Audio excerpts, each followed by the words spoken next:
Some of the banks that you've sold include USB, Wells Fargo, Goldman Sachs, JP Morgan, PNC. Should we think that they're banks that aren't well run because you've sold them? Or? No, okay. no. But I do think, I did think that banking could get in a lot of trouble just because of the kind of things that they did, and that I didn't like the banking business as well as I did before. Why'd you keep Bank of America? But I would love to have owned a bank. If Berkshire could have owned 100% of a bank, we'd love to own it. Well, we can't do it under the bank holding company. Would you like to be a bank holding company? Well, that means we can't do all the other things we do.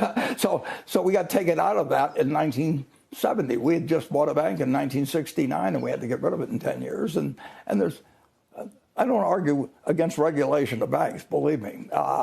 But that particular option has been taken away from Berkshire, and I think it's probably a good idea to taking it away from corporate managements generally.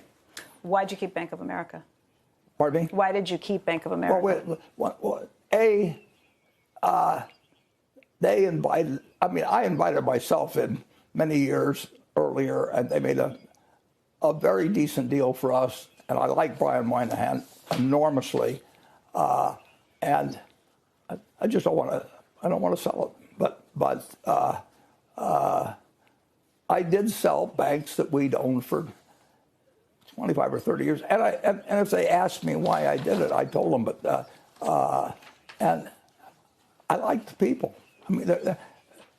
I just think the system isn't set up quite right in terms of connecting punishment to culprits on something that's it's incredibly important that your banking system run well in the country. It just isn't going to work unless you have a banking system that works, and you don't want them to create periodic crises unnecessarily.